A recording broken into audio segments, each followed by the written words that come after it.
What's up guys, me Janne here, back again for another video, and in today's video I will be talking about the car that I in a way think is a modern day Group B equivalent for rallying, and the car that I'm talking is the Porsche 911 GT3 R GT car. And as I meant modern day Group B equivalent, I don't mean fast as fuck and four-wheel drive and very advanced, but rear-wheel drive, not the greatest suspension, and lots of power and not too much of weight and very hard to drive. So in today's video, basically I will be comparing the Porsche 911 RGT and the Porsche 911 SC RS Group B car, and then I'll see if my blatant arguments here are still true, and if the Group B car is faster or if the RGT car is faster. I will be driving on two tarmac stages, one very fast one with mainly 90-degree corners and another one with longer flowing corners, so different types of performance aspects get noted here. And without further ado, let's hop on to the start line of Gestel or Gestel. I don't know how to pronounce it properly. Please let me know in the comments below. I'll hop there on the start line with the Porsche 911 SC RS. Alright, here we are at the start of Gestel, and we're in the Porsche 911 SC RS. I still very much like the car, despite our Yukon Pueblo was kind of a disaster, especially on tarmac stage too. But yeah, it's an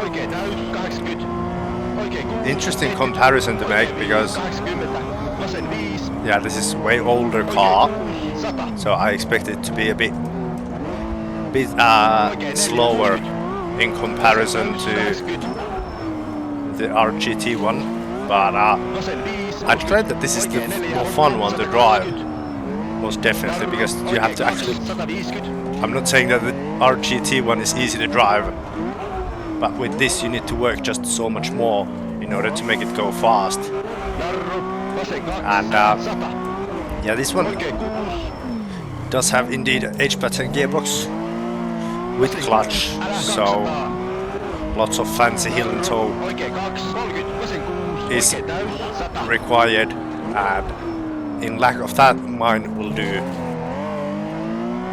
And yeah, like I said, H-pattern gearbox with clutch, and can't right now remember off the top of my head how much this has power, but I remember that it was less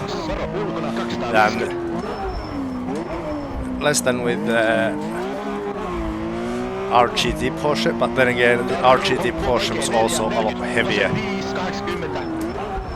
so I think I need to do some calculations about the power to weight ratios in order to compare those that way. They're a very, very fun car to drive, although very, very demanding. You need to know a bit what you're doing, kind of like Kimi Räikkönen when you're driving with this. And I'm not saying that I'm perfectly knowing what I'm doing here, but I do dare to claim that I have a better idea than your average Joe on how to manhandle this car. But yeah, lots of 90-degree corners and simple corners, all in all. No longer sweepers or anything, just very sharp, very short corners. So I think that if this car is going to be the faster, it's going to be here, because I dare to claim that the 911 RGT is superior one on cornering, and well, it has more power too, but then again it has more weight, so don't know whether it'll be faster here as well.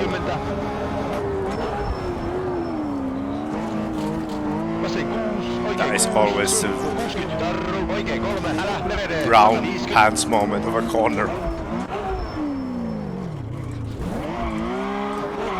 One final long straight that isn't quite straight. Like that one friend in high school who claimed to be straight but wasn't all there on that front. Heavy braking onto the final corner. Rear gets a bit loose and then onto the power and across the line we go with a time of 3:53.89. So that is the time what we're aiming at with the 911 RGT, which is up next. And here we are 35 years-ish later with the Porsche 911 GT3 RGT. Oikein 2, vasen 6, 180.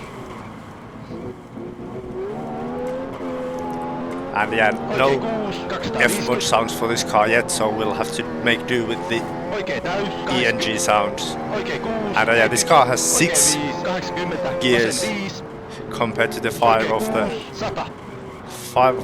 the Group B car, and here we have a sequential gearbox, meaning that you can leave the brake pedal to your left foot, which I'm not gonna lie, I do quite like it. Instead of having to do heel and toe at every braking zone, especially on these sweaty weathers where it's already warm enough without any extra work.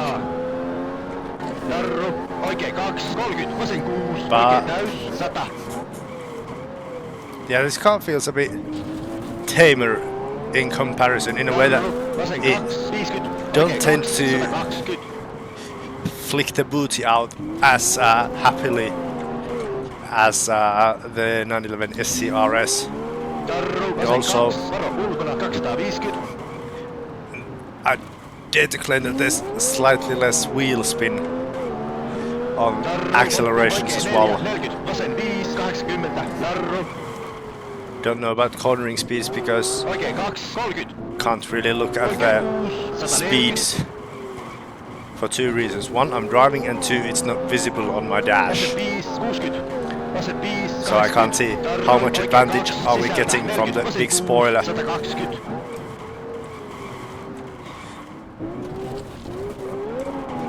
But nice and steady here. And yeah, in a way this is similar, because in here, I mean, you don't need to know all the dark magic of driving H pattern and all the heel and toe shit, but still you need to know all your throttle control and all that kind of stuff, or otherwise you're just gonna be doing pirouettes like you're in a ballet class. That's not quite the fastest way to go on a rally stage, as we almost lose. Just as I've told, you need to be able to control the car. That's some Yukon Puebla special stage 20 level irony of me saying just a few stages anymore can't be hard to go, and then crashing on one of those few stages that there were to go still.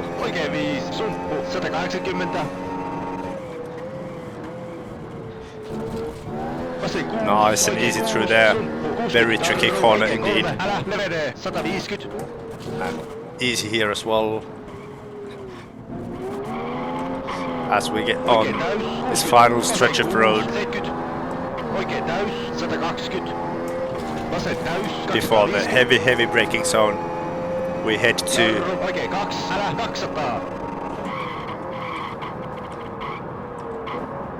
maybe a bit too early on the brakes, but at least we don't need to sweat about if we make the corner or not. And across the line we go.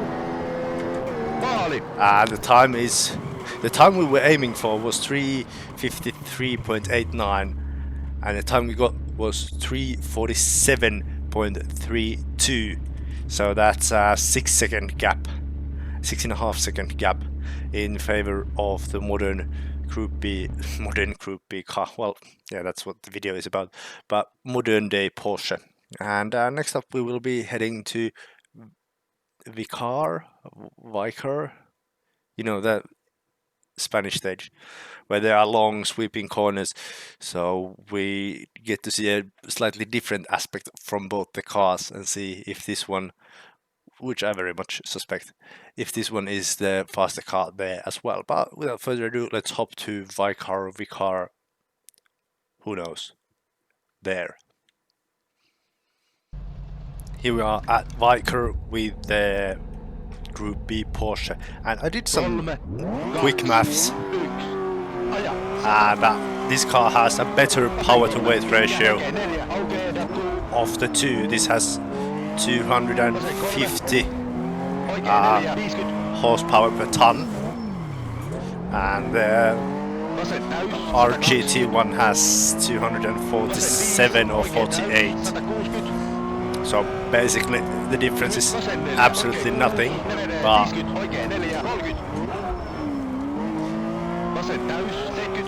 I think that is kinda interesting actually.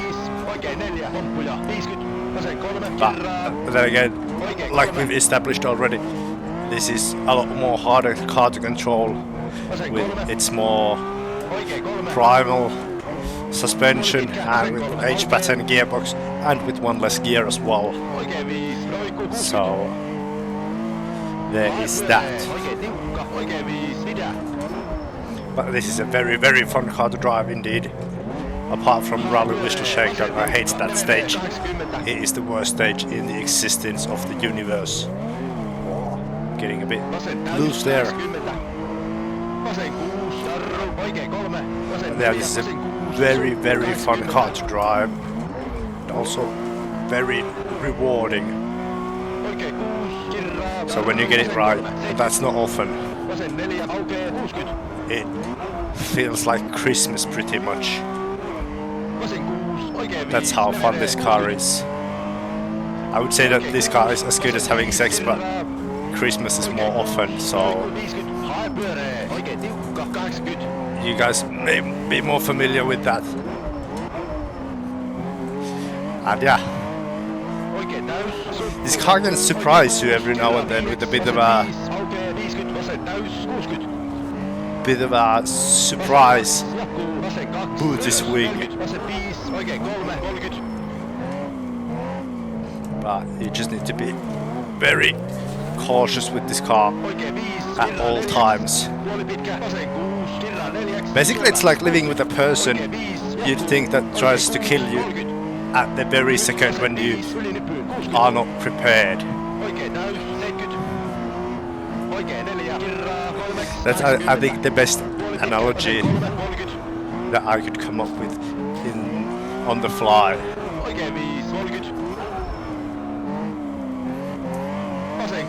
And yeah, this car is very eager to rotate on throttle. I don't know if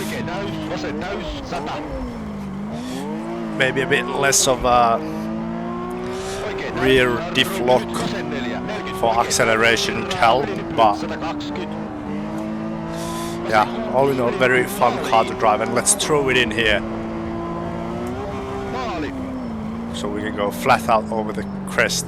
And our time is 3:03.11, and that's the time we're going to try to beat with the 911 RGT, in which we go now. Alright, then now we are here in Vicar with the RGT Porsche, and the time to beat is 3:03.11. And let's see what this modern beast can manage. Tries to escape just like its older brother from the grasp of the driver on those early corners. And yeah, don't dare to go flat out there with that car.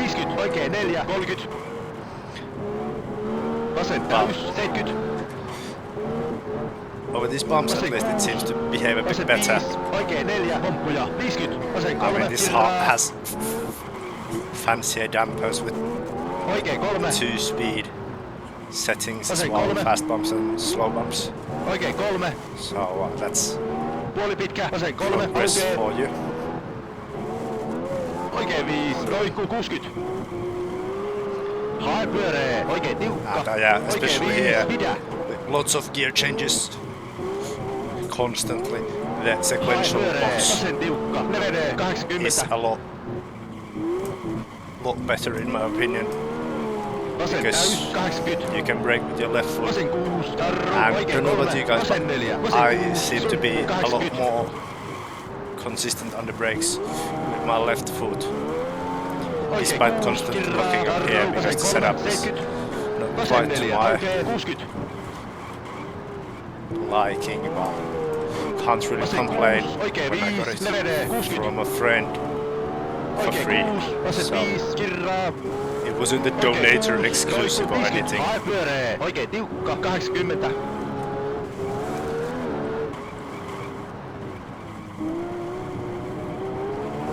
Yeah, trying to be very circuit racing like with this car. Although you can recover from slides as well, but I just feel that it's faster to go like neat and without multiple slides. At least here on tarmac. Don't know how it would be in gravel then. But lyhyt vasen 5, yli nypyyn 60. Oikein täys 70. at least here, I do dare to say that driving it neatly is faster, despite me almost hitting the barrier there. Vasen 6, 40. Vasen 6, jarru, oikein 2, Yeah, can't really afford slides as this car is the worse power to weight ratio wise. Oikein täys, jarru, And now just these few final corners yli nypyyn 120. before we Vasen 6, get over the line. maaliin. Let's throw it in again. Maali.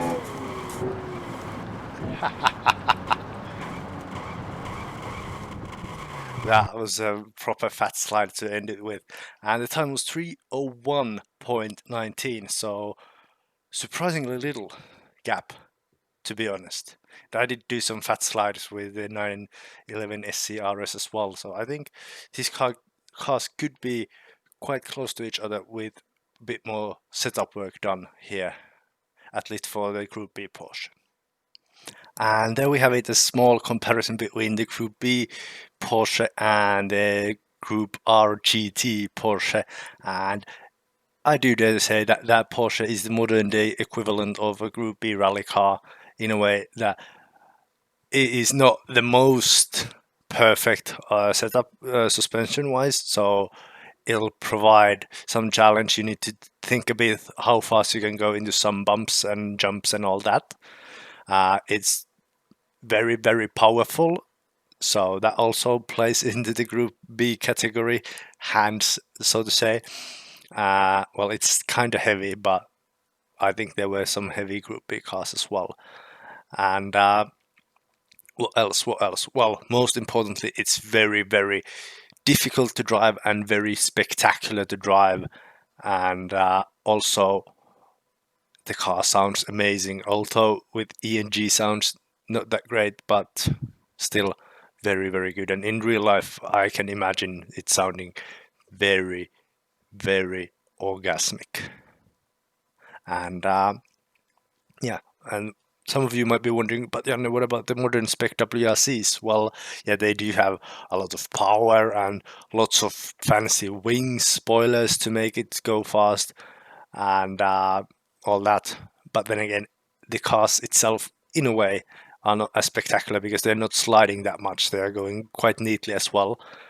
But then again, the jumps are massive in these current cars, and the speeds overall are massive in these current cars. But in a way, I'm old-fashioned because I just love me some fat slides, and yeah. But to be honest, there was one very specific reason why the RGT Porsche was faster, and it is this. I mean, if that was on the top of my car, on the roof of my car, I'd try to drive through as fast as possible, just so that as little as possible would see, or as few as possible would see, that hideous excuse of a face on a car.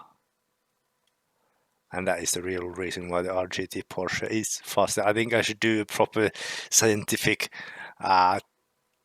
test again, because I'm very good at those, and test that if the Group B Porsche goes faster if I plaster this ugly thing on the roof of that as well.